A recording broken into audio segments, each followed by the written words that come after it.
tapi urusan dari semua institusi negara.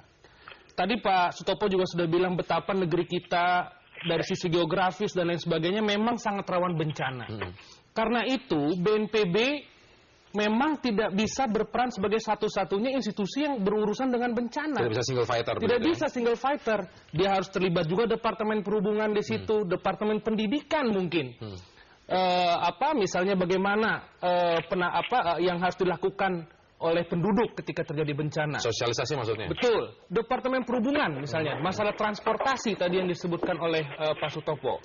Bagaimana, apakah ada kapal-kapal yang memang standby? Karena kita negara kepulauan. Tapi kalau misalnya soal... Satu lagi misalnya mengenai PU. Ini menarik karena tadi yang tinggal di pegunungan dan lain sebagainya. Ini kan ada bisa dibuat satu pengaturan bagaimana tata ruang yang baik untuk daerah-daerah yang rawan bencana. Jadi saya pikir di sini justru kita ingin mengatakan jangan tinggalkan BNPB sendirian untuk menangani bencana di negeri yang memang terletak di negeri rawan bencana, daerah rawan bencana. Muncul kemudian pertanyaan adalah koordinasi BNPB dengan institusi lain. Bagaimana Pak?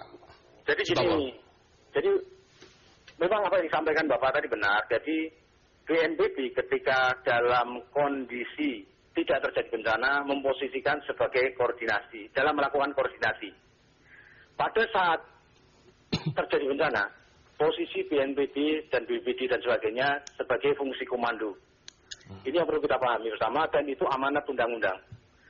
Jadi dalam pelaksanaan bencana pun Wasior, Mentawai, Merapi, BNPB selalu bekerja sama dengan kementerian dan lembaga terkait, kemudian juga dengan pemerintah daerah, melakukan upaya-upaya penanggulangan. Perlu dipahami bahwa arahan Presiden pada saat terjadi gempa bumi di Sumatera Barat, ada 5 poin. Pertama, bahwa pemerintah kabupaten kota itu menjadi penanggung jawab utama penyelenggaraan penanggulangan bencana di wilayahnya. Kedua, pemerintah provinsi segera merapat ke daerah bencana untuk memberikan dukungan dengan mengerahkan seluruh sumber daya yang ada di tingkat provinsi jika diperlukan. Ketiga, pemerintah memberi bantuan sumber daya yang secara ekstrim tidak tertangani daerah. 4, melibatkan TNI Polri. 4, laksanakan peringatan dini. Nah itu yang perlu kita pahami.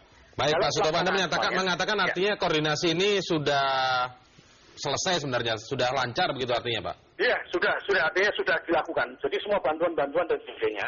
Baik, nanti kita minta tanggapan dari Bung Martin tentang sudah lancarnya koordinasi ini menurut Pak Sutopo, tapi kami juga akan nanti hadirkan bagaimana sebenarnya perbandingan anggaran penanggulangan bencana dibandingkan dengan anggaran lainnya.